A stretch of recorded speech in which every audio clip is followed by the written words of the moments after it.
connect wires, many of us kind of maybe default to these little guys. We've seen these little automotive style connectors in there, and well, they're not great. Just go look at your trailer after a couple of years being outside using these. You know, they're not ideal. The ideal way though is to solder. It's a little intimidating, I think, by a lot of folks because maybe you don't have the equipment or you've had bad luck with it. I'll show you how easy this is to do with just a tiny handful of tools, and I'll show you. Let's go into the kit right now. There's really just a few things you need in your kit. And, you know, it's worth $100 or so. You can put together this kit that'll serve you for a lifetime. You'll be able to repair electronics and different things that oftentimes we just throw it away because it's not worth the trouble of trying to find someone to fix it, you know, little things that come loose. I think it's worth it. So yeah, just get yourself a soldering gun. You don't have to get anything fancy. Just these Wellers are good. They're probably in the, I don't know, $40 range, not very much. You want some rosin paste flux. You want a little brush and some rosin core solder. You don't want to use the solder you use for plumbing. It's not the right stuff. And this right here, this stuff's amazing. This is a 3M silicone dielectric grease type of thing that we'll use, as well as, you know, a good selection of shrink tubing. So let's show you how to prep it, and then we'll go through the whole process here. Do yourself a favor and get a couple of these alligator clips. You don't have to have those fancy stands, you know, if you're just doing this once in a while. Take 2 alligator clips and clamp them in your vise like this.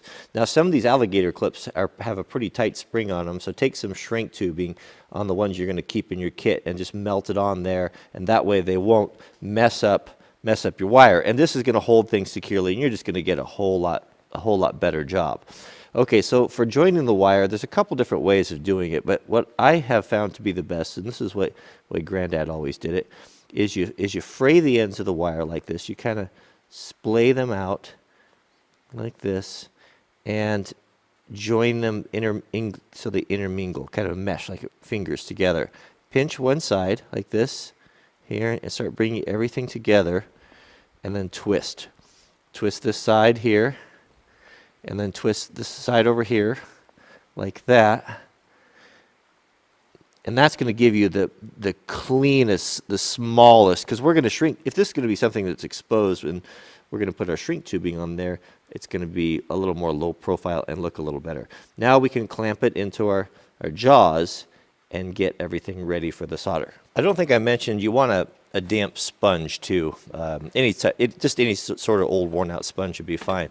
Now with everything ready, you're going to take your rosin flux, right, and we're going to apply that on there like that. So just coat that on there, and that's going to help that solder to bind. It probably wouldn't be a bad idea to have heated that up first.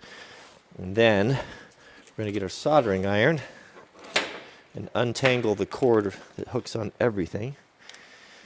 Okay, so this shouldn't take long to heat up. So what we're going to do is we're going to put that on there like that, just until that flux starts to melt in, that rosin, and it starts to melt down inside the wires there, right?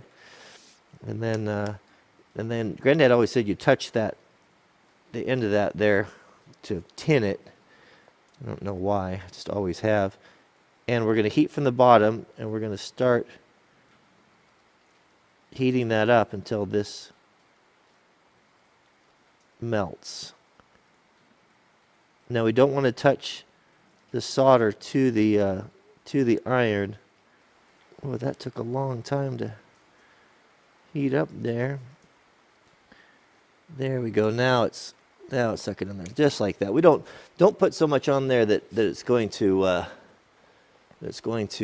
drip off, and don't try to dribble it on there. I could probably use a little bit more right there. There we go. That's all.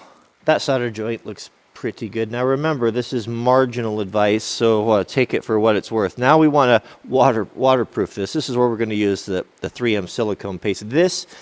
Having this in your shop, anytime you put together electrical connectors or anything like that, is so good. It's so good. And we'll just put a little bit of that on there like that. And then now we're going to do our shrink tubing. Now I'm going to use a piece of clear shrink tubing just so you can kind of see what's going on and what a great connection that this is. So what we can do here is, once we have that grease on there, now we'll thread our shrink tubing on here, like this, and try to be careful is to hold that, not to scrape all that silicone grease off there, and just place it like that. Now your shrink tape's going to shrink on the ends about 10%. So I'm always pretty liberal with that, and give myself plenty of tubing. Now you can use, I'm going to use a heat gun. You don't have to use a heat gun. You can use a lighter. You can use a torch.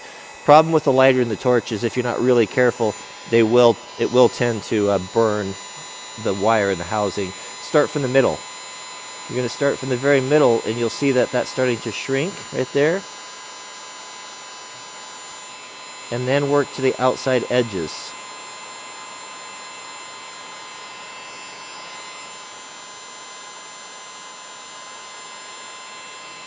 And you'll see, I think you can see, you'll see that silicone making that seal as the shrink tape tightens around the connection, and ideally you want it to squeeze out like that side right there. Probably should have put a little bit more on the housing, but that looks pretty good right there, actually. Now once that's cool to the touch, you can clean that silicone off there, and you have a really good, as good as you're going to get, a waterproof connection for joining two wires together. That's probably going to be tougher than the wire itself.